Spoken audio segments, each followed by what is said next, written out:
So I was searching high and low for my Scrappy Cap and I could not find it. And I thought, what am I going to do? How am I going to go to Whangdoodle Land if I can't find my Scrappy Cap?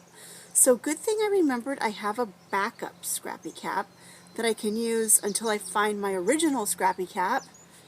So it looks a little different, but bear with me, guys. This is a Scrappy Cap, and I still am able to travel to Whangdoodle Land.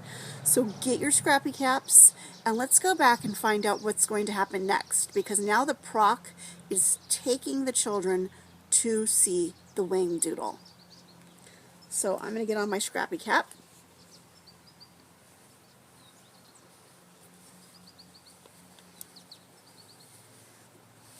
Tie it on tight. We don't want to lose the Scrappy Cap when we travel to Whangdoodle Land, because we're going to end up like the professor and we will not be able to see the Whangdoodle. And guys, it's getting really close. We are almost there. Lindy hugged him with all her strength. Tom and Ben could not believe the sudden turn of events. All right, the Proc waved away their thanks. Taking Lindy's hand, he said, "Come along, Miss Lindy, but for pity's sake, try not to cry anymore. It gets me all emotional and I start to itch." He led them across the courtyard and another archway past two sentry sidewinders standing rigidly at attention. The children gave them a wide berth. The palace was more beautiful than they had ever imagined. There were crystal courtyards with bright mosaic floors. Others were grassy with wildflower borders and contained sparkling fountains or tranquil pools with ambrosia blossoms floating on the milk-white water. The trees were magnificent. And there were flowers such as the children had never seen before. Flutterbys were everywhere. There was a cool breeze, and the scent of honeysuckle was strong and heady. Wind chimes made sweet music. The Proc walked along down a long, vaulted passageway and paused in front of a wrought silver door. "Wait for me here," he said, and went inside.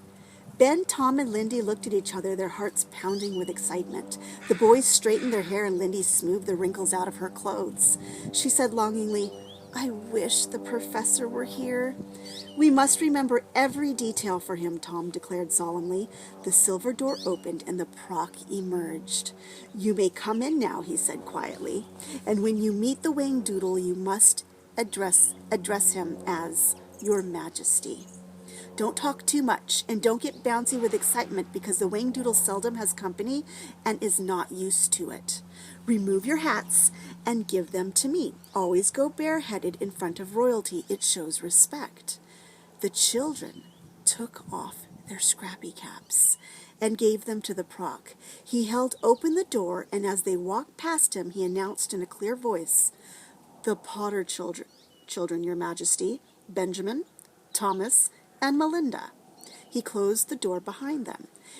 They were in a cool, high-ceilinged room. It was white with tall windows through which the sunlight fell onto a polished marble floor.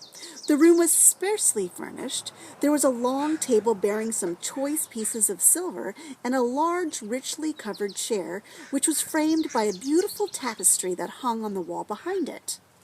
There was no one in the room. The children waited. The silence lengthened. Tom coughed, and a hollow echo came from the high ceiling. Quite suddenly, a cheerful voice said, "Well, I must say you humans have changed a bit since the old days." The children jumped with alarm and found themselves witnessing an amazing sight. Two eyes and a very large pair of antlers began to materialize from the tapestry, followed by the moose-like head that bore them. Next came four rather short legs attached to a round, barrel-like body. The children watched in wonder as the Whangdoodle crossed to his throne and sat down nonchalantly, folding his front legs across his chest and crossing one back leg over the other. "Don't look so surprised." His voice was deep, and he spoke with an engaging lisp. "I was playing it safe. Didn't want you to see me before I had a peek at you, so I changed myself into the colors of the tapestry." The Whangdoodle was truly an extraordinary creature. He was the size of a small pony. His face was big and friendly, with large brown eyes and long, fair eyelashes. His eyebrows were arched, giving him a constant look of surprise. His muzzle looked soft as velvet, and when he grinned, he displayed strong, horse-like teeth, which protruded over his lips. His antlers were amazingly large and very handsome. He held his head proudly, in keeping with his general regal air. His body was a warm gray-brown, and his small, rather thin tail was fashioned into a love knot. On his hind feet he wore a pair of old pink knitted bedroom slippers with floppy tassels.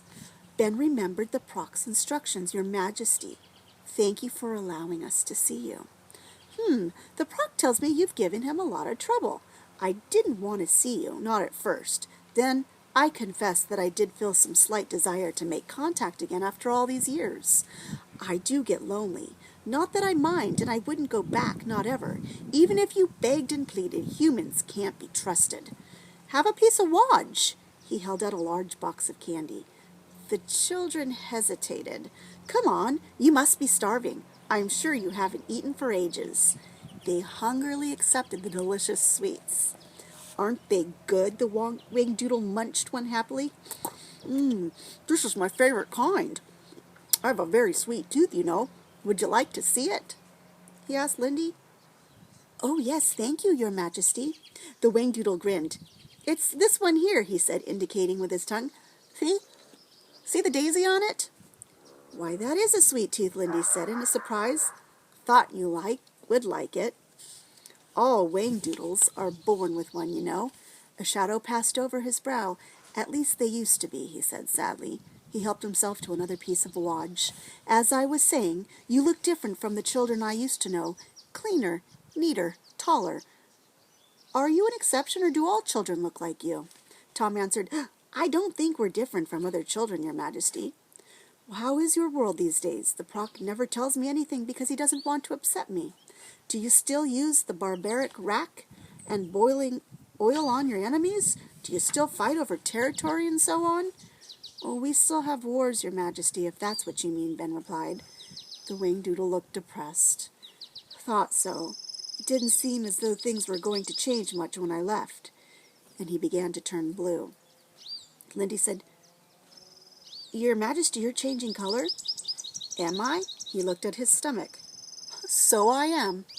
I do it without thinking, you know. Can you really turn any color you want? Asked Ben. Yes, I can turn plaid if I want to, but that's a hard one. What's the hardest color of all to do? Lindy inquired. Oh, I'd say flange. What's flange? Tom chuckled. It's nothing to laugh about, young man. It's every color of the rainbow. All at once. I seldom manage that one. Mind you, omnipresent blue is pretty tough as well. And crash pink.